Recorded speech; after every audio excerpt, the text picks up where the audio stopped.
Okay, so when you talk about faith,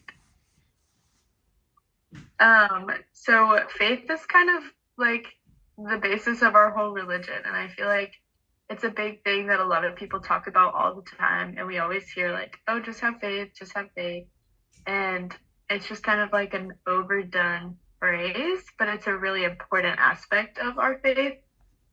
Um, and I talked about this last week, but my like RUF pastor um, was telling the story about a girl who had cancer and then just was really sick, and she kept a journal, and the journal was filled with like a bunch of prayers where she was both like praising God and like wrestling with her diagnosis and all this stuff. And in the middle they found like the note card that said the moon is still round. And I just like love that phrase, and I keep like going back to it in my head. Just like throughout my days I've just like caught myself like thinking about it again, and just like meditating on that phrase and thinking like this is just, it's such a beautiful picture of faith. Like, it's the moon is still round. It doesn't matter how much of the moon we can see, how much of the moon we can like physically like I guess feel. It's still there, and it's still just as round as it was when it was full. So it's such a great like example of how even in like our darkest times where we cannot feel a single bit of Jesus, that he is still there with us, right there in his full complete goodness. And the dictionary defines faith as a complete trust or confidence in someone or something. It's a firm belief in something that may have no tangible proof.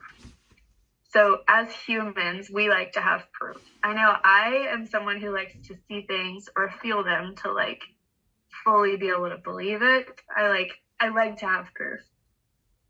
It's kind of like how criminals can't be convicted of any crime without solid proof that the crime was committed. A lot of our world is based on proof and like physically seeing things to believe them. Like, you can't get a math problem counted as correct without showing proof that you knew the right steps to complete the problem.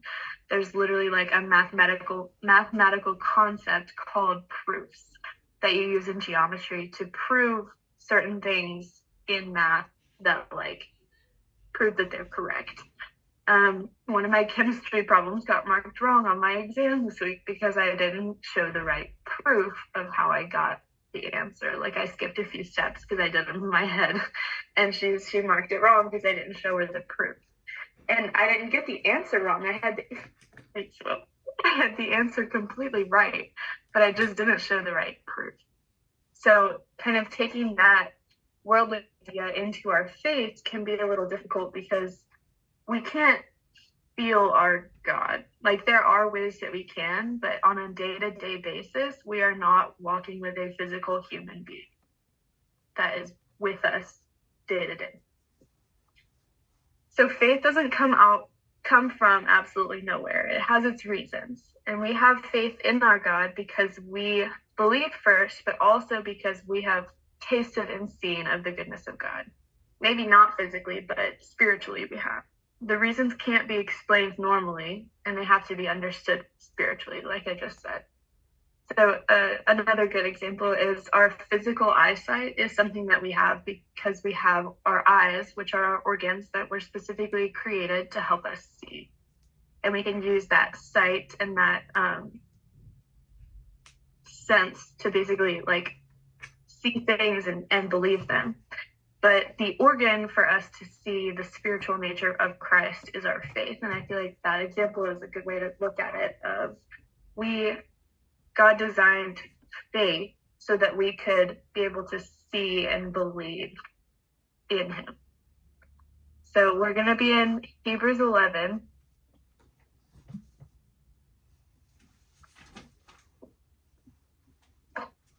And I guess I'll read it. Okay. Yeah, I was about to say, do you want me to read it? Yes, Will, you read. Okay. Fun fact, this is one of my favorite passages because it's also like the Hall of Faith, or the Hall of Fame of faith. It talks Mhm. about like, all the people that showed amazing faith, and then like they saw the end result being that God delivered them. You want me to read the whole chapter? Mhm. We're diving. We're diving. Oh baby.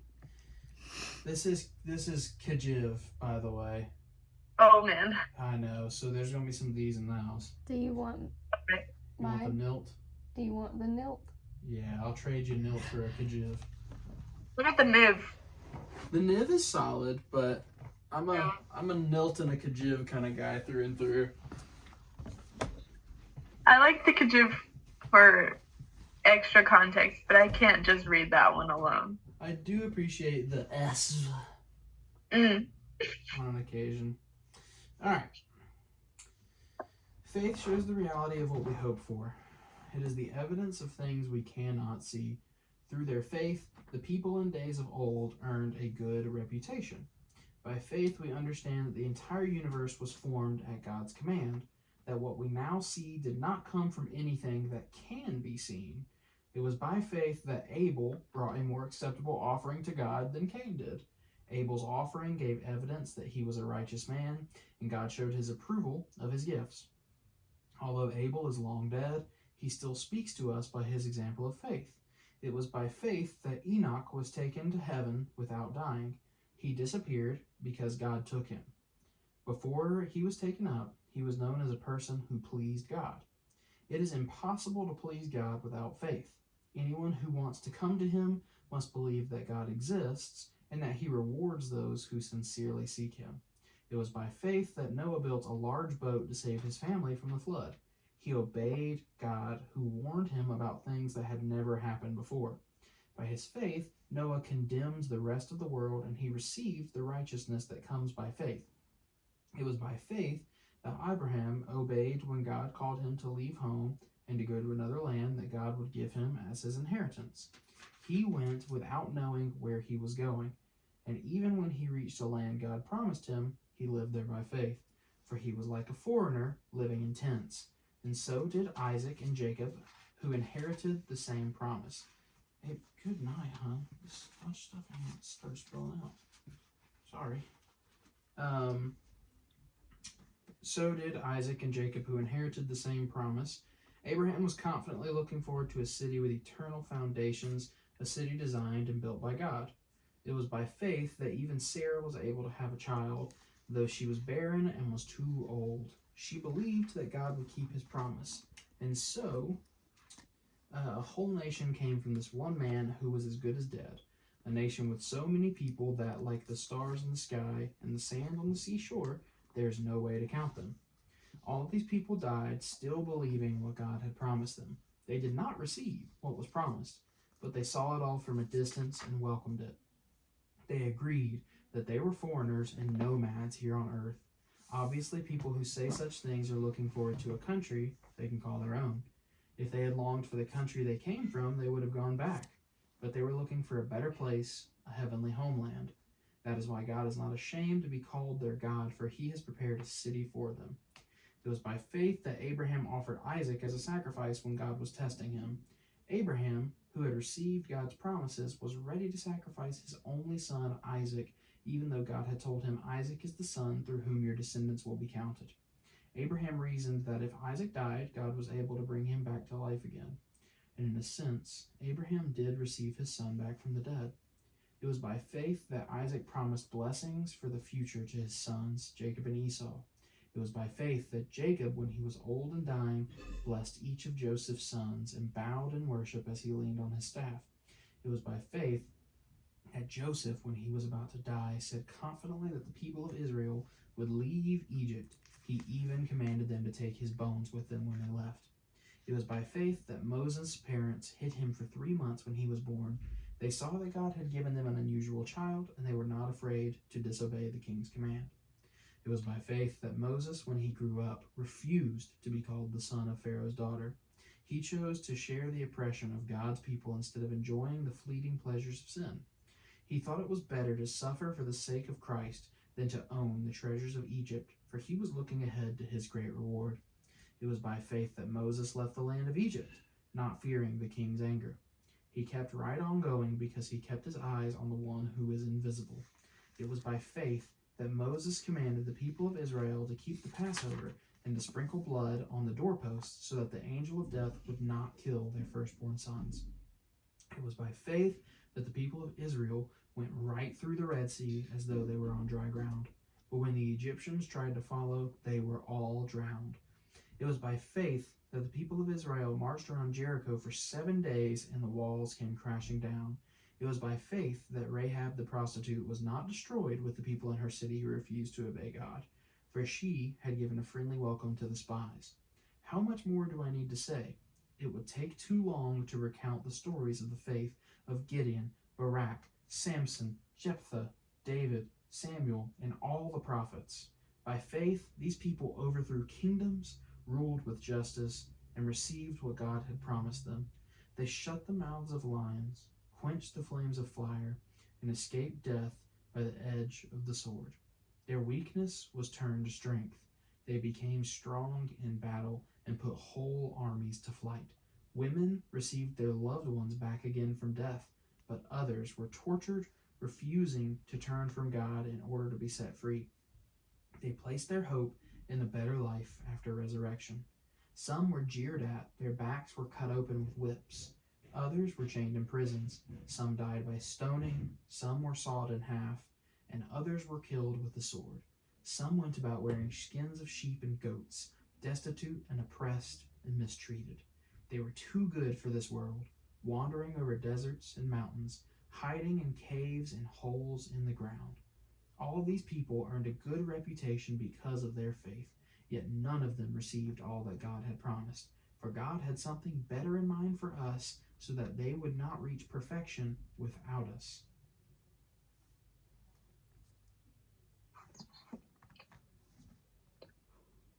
You do so good. Thank you. Do you want your Bible back? You want yours? Yeah. Tradesies. Oh, I'm sorry, hon. I keep knocking your stuff off. I'm trying not to stand up. That's okay. I'll reach in just a sec. I'm just trying to tuck all this back in. Because of my pants. What's wrong with your pants? Are they about to fall out? Oh, they just don't match. So? And they're really baggy. They're really baggy. Yeah. My crotch is down to my knees. Heck yeah. That's good stuff right there, man. Have that booty to the floor. In the pants, like the way It's okay, you're done. it's... People from church see this. It's being recorded, isn't it? That's tough. Yeah, now I gotta go and figure out where this is at so we can get it out. Yes. Stop. Carson, you got the floor.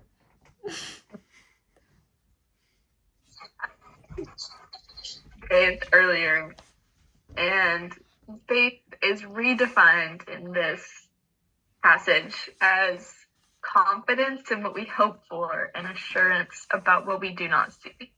And there's a lot in both of those kind of definitions. We can have confidence when we hope for things. And a lot of times that can be a dangerous thought, because I can hope for anything. And I can say, like, well, it says that I can have confidence that what I hope for is going to, like, happen or, like, come to me, but that's not true. We actually see it later on. It gets told kind of at the end. All the people in verse 39, these were all commended for their faith, yet none of them received what had been promised, since God had planned something better. So they all hoped for things and obviously had expectations for their life and plans and things, but they got told no, or things were different, or God had something different in mind, and it wasn't necessarily a bad thing, and it turned out to be good for them. In every single one of these instances, God delivered them and carried through for his promises. And that is how it's going to be for us. So that doesn't mean we can't take our hopes to God and say, like, God, I really hope for this, or I really pray for this. It doesn't mean that he's going to say yes. It just means that we can have confidence in the Lord and the things that we hope for that he has planned for us. And then the other part of that is the assurance about what we do not see. And that one's a little easier to like define. We can just have confidence in the things that God is working on that we can't see. He's always working, always planning, always moving. Whether or not we can see evidence of that, things are happening, and things are happening for our good. I lost my place. Oh my goodness. Okay, sorry. I lost my place in my words. Okay, so chapter 11 is really cool, and I really appreciate it. It's a lot of repetition and a lot of examples from the Old Testament, and I really love it because a lot of times the Old Testament gets forgotten, or it's hard to understand, or a lot of other things. But there's a lot of good stuff, and this is kind of like a very fast and quick and summarized version, but it's a good reminder that there are people in the Bible who live lives that we can relate to. Like Sarah, she, by faith, she was old, like way past able to have a kid, and she was barren, yet God gave them a son because they had faith. That's just one example out of the many that are there, but we can, like, as people, relate to those people and use that and have confidence and assurance that the Lord will provide for us in the same ways, because he is so good and he is still there. So, like I said earlier, it kind of ties back to the analogy that the moon is still round. Even though we can't see it, we know that it's still there in its fullness and its roundness. We can have that confidence that it's there. And we can have that same faith that our God is still with us and still there in his full goodness and kindness, even when we can't see or feel his presence. So yeah, that's all I have. So, if you guys have anything.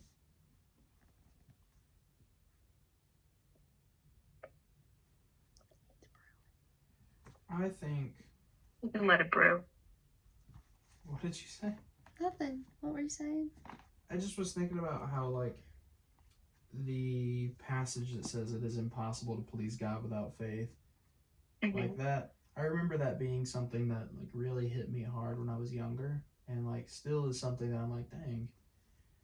Because I have a tendency to be kind of pharisaical in a sense, where it's like, I got this. Like, I don't need God until it's really bad. Like, I can live to please him. But, like, that takes all of the faith out of it. And I think it's just a really cool reminder that, like, if I'm trying to live for God without God, he's not happy about it. Like, he doesn't want my works.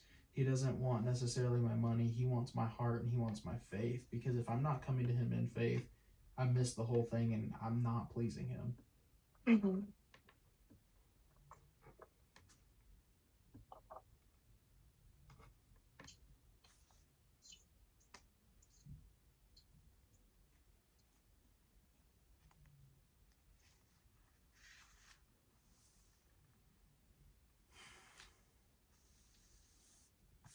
I think one of the cool parts I noticed was in verse 13 where it said all these people died still believing what God had promised them. And I think that's really what faith is. Like you can have faith in a lot of things. And I think, like, especially over this past week and stuff, like different conversations I've had and then people that I've been interacting with, like, you can have faith in doctors, you can have faith in nurses, you can have faith in your friends, you can have faith in your significant other, like, but when it comes down to it, when they start making decisions that you're like, I don't know about that, or it causes some type of question, it gets a little hard to, like, continuously, like, keep not believing in them, but, like, having faith that they are going to make the right call. I see these parents who end up falling in love with a doctor, and then later on in a chronic, like, illness, they're like, he's made some pretty questionable decisions. But I think with God, we think something that's questionable is actually meant for our growth. And we just tend to always overlook that. And we're like, I don't know, God, you're making me not want to trust you anymore. And that's not what faith is. Faith is like this undying love that you are going to have towards someone. And no matter what happens, you're still going to have faith that they're going to make the right decision. And that's what God does. He's going to make the right decision for your life, whether you know it or not, or whether you feel it or not. It will always be the right choice for you. Because I think so many times we want to compare a choice that was made for us by God and another choice that he made for somebody else. It's like where we start comparing and contrasting. And that's, faith doesn't do that either. There is no jealousy involved. There is no comparison. He really is looking out for you and what's best for you. And people at work have there's a couple people that I know that they struggle to believe that there is a God, and it's because of that. It's because of having that faith and believing in something that they are gonna, that person's gonna make that right decision for them. And it's hard. It is hard, but it really is the principle of our base, of our faith.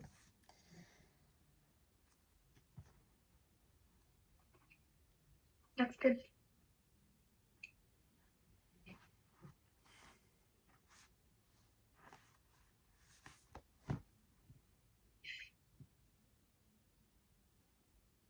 I think it's cool that, I actually, Nicole, I was gonna say, you definitely said it better than I would have, but verse 13 was something that I was thinking about trying to dive into a little bit more as well. Verse 40, I think, is really interesting and really cool, and it kind of almost hints at Revelation, towards Jesus' return, and I think that's a really neat thing for us to look at, because when we think about the verse specific is God having provided some better thing for us, that they without us should not be made perfect, that they wouldn't be made perfect without us. So I think it's really cool that all these people that lived in faith, they're not on the earth anymore, but through Jesus, God transcending time has made it so that they are not reaching heaven before us. We all have the same God. We all have the same Jesus. They didn't, because when we think of great faith, we think about God, if you would just part the Red Sea for me, then I would know I'm supposed to go work at this company. If you would just, make the walls fall down, then I would know that I'm supposed to buy this house over here. And we expect these Old Testament kind of, quote unquote Old Testament miracles. And that's what we think about as major faith. But those people still have not received the promise. They have not been made perfect without us. And I think that that's really cool that God loves us and them, the same. And also that, Jesus prayed for us specifically, before he was, taken up into heaven, just praying for his disciples and also all who would ever follow him. Jesus prayed for us specifically, and the Old Testament people didn't reach the promise ahead of us. God lavishes love on all who show faith to him, just perfectly and beautifully. And again, that's because without faith, it's impossible to please him.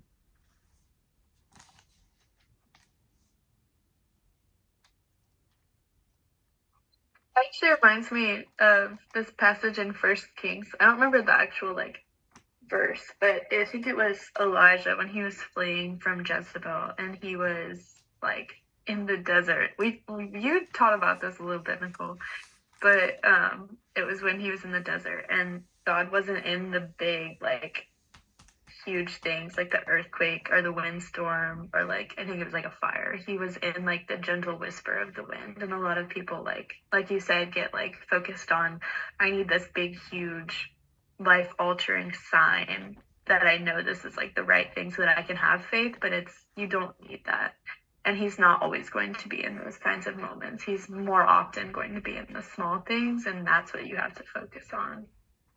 Yeah. And going back to something that I said much earlier on, several Bible studies ago, a whisper is quiet in a loud room, but a whisper can also be very loud in a quiet room. And God wants to just whisper. Like he there is no need for him to shout.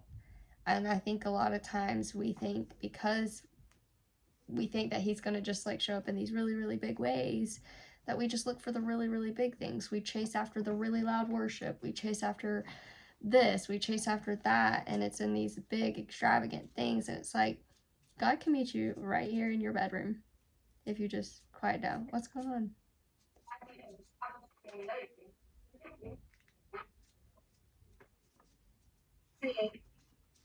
Careful, that's gonna hit it. There's no tennis in here. It's not here. It's a little messy. I just got voted Messi's room Oh, instead of the top, so. Your room right now is by Myron and Tony. Oh, I love it. I'm sorry. It's okay. My door wasn't closed all the way. Hey, can you toss me my hat, Oh. hon? Or can you reach it? Well, You didn't even look at it. No. no, you're the one who took it off and threw it. No, I agree with what you said, Nicole. Sorry. Oh, you're okay. But basically, like, you do have to quiet the things in your life, and it's going to help you grow in your faith, having that time alone with him and quieting the things that's going on around you and stuff. But that's really it. That's all I had to say. I got one more thing. I don't know if Carson's here. Carson's listening. Okay. I just wanted to shut my door. Nice. I They're have all this, wrong. We love it. That's tough. Who is it? I just said that's tough. I don't even really. Where were we? I can't remember what made me think of what I was gonna say. I guess we were just talking about big signs, in like faith. You know, we always like, God, will you show me this sign? Will you do this big thing? Will you help me to see in faith? And it just makes me think of in Job, where God kind of he just speaks to Job, and the NLT I think version says it better. God basically says to Job in the NLT, like, brace yourself like a man, because I got some questions for you. Where were you when I laid the foundations of the earth? Where were you when I did this? And he just like, for like a whole chapter, just like lists things that are just too high and mighty for us to understand. And he says, I think he starts the next chapter with again, no, I ain't done with you. Brace yourself like a man. I got some more questions. Where were you when I did this? And it's just like I think we can really forget who God is if we choose in arrogance to think we can ask and demand things of him. Like, he's not our beck and call. He didn't create us because he got lonely. He created us to bring him glory. That is the main purpose of our lives, is to magnify his name and bring him glory. We don't need, or he doesn't need us. We need him.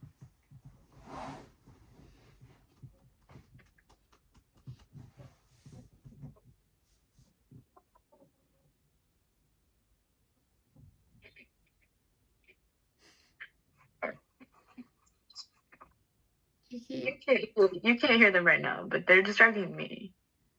Oh, it's okay. Well, I'm done. I think we're pretty much done.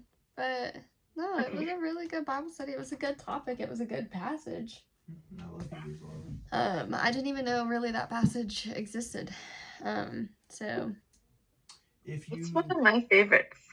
if you ever, Carson, well, you too, Nicole, if you ever want to hear a really, really, really good breakdown of Hebrews 11, my old church did like a daily podcast, or they do a daily podcast, where for I think it was like 2 months they were in Hebrews 11, and they like one day at a time took like each name in Hebrews 11 and like went and told the story of it and how that specific person showed faith. Like, for example, and women received loved ones back from the dead. Like, they cross-referenced the specific scriptures where women had received loved ones, just like nameless biblical characters who like received their loved ones back from the dead, told the story of just like what was going on, and it was just really insightful to like see kind of like where in biblical canon, like in the books of the Bible, like these people were and like what the story was in whole. It was a really long, extended walk through Hebrews 11. Very good.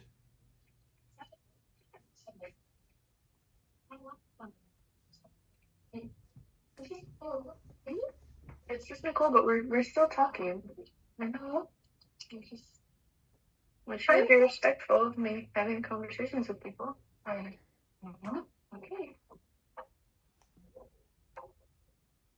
I'm sorry.